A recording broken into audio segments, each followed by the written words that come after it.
Buckle up, Auburn fans. Buckle up, Auburn fans. This one was ugly. Arkansas goes on the road after I think they lost by 35 points at home last year to this very similar Auburn team, perhaps a slightly worse Auburn team last year. They got their doors blown off at home last year. Did Sam Pittman and them Hogs? They win this one, 24-14. If you didn't see this one, and if you haven't been watching Arkansas football all year, you probably need to just from a take a peek standpoint, because my man Taylor Green plays what I like to call hospital ball. All right, what is hospital ball? Hospital ball is every time the man takes the snap, he's either going to put himself in a position to perhaps end up in the hospital via running the football, because he tries to play like Cam Newton, but doesn't have Cam Newton's body armor of a 6'6", 260 pounds. This guy's 6'6", 210, rail thin. But boy, don't tell him that. Boy, do not tell him that. This man plays with a reckless abandon. And it's also hospital ball because he might put a receiver in a death trap. I mean, not good at all. Not good at all with regards to the protection or sanctity of our own bodies. Hospital football. But this game had 7 turnovers. This game had flying knees. This game had 3 quarterbacks that completed just 50% of their passes. Then at the conclusion of this game, that was phenomenal. Fourth quarter shit show down to the wire. At the conclusion of this fourth quarter football game, we saw an absolute purging of a press conference. The game was really, really, really fun.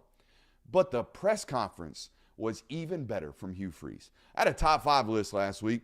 Top 5 college football coaches that I want to see at a press conference microphone with some pettiness. And boy was Hugh Freeze petty. I want to read you some quotes. Quote, "We got people open, and we either missed them or got sacked.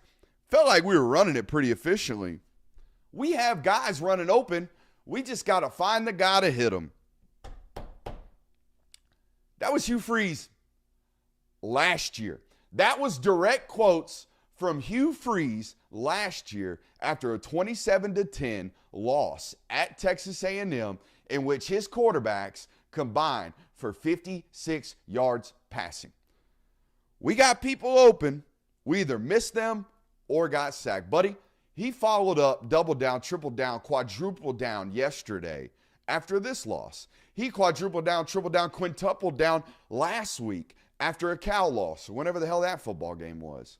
This dude goes to his microphones after horrendous offensive performances in which his job as the play caller, play designer, play institutor is to have good offense. He goes to the microphone and wants to shit on everybody. He shit on the quarterback yesterday. He shit on the running back for fumbling the football. It was a complete blame game at the microphone, to which I just have one question for Hugh Freeze and anybody relative to the Auburn program listening to this today for some reason.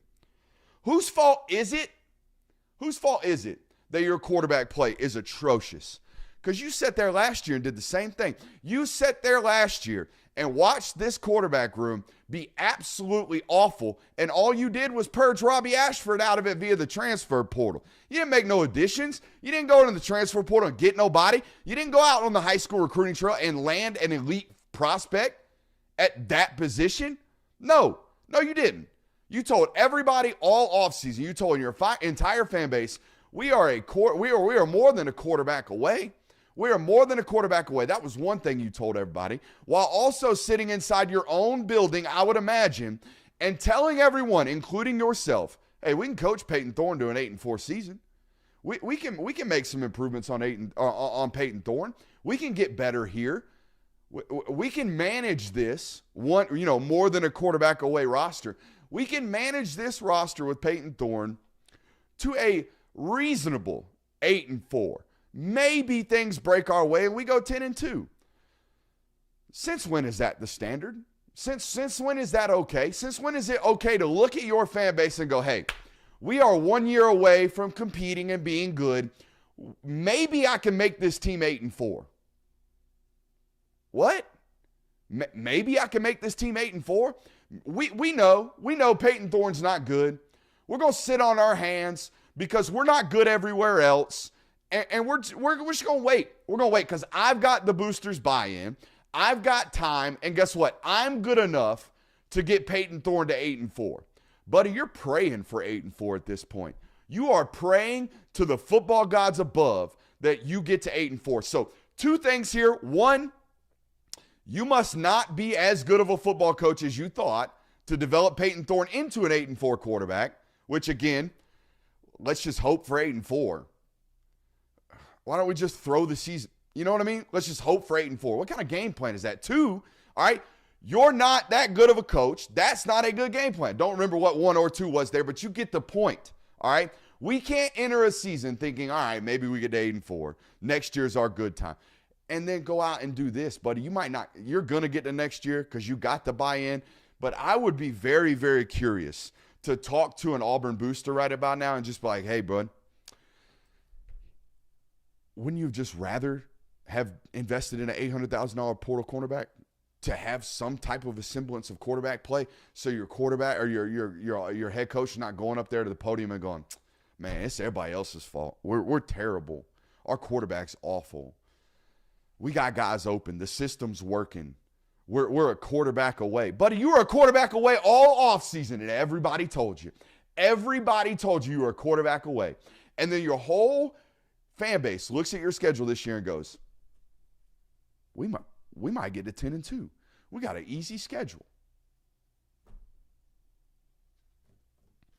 By the way, as if there weren't quarterbacks in the portal with multiple years of eligibility.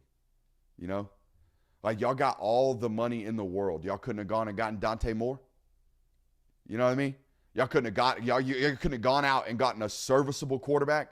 You don't think Brock Vandagriff would look a little bit better right now than Peyton Thorne or Hank Brown?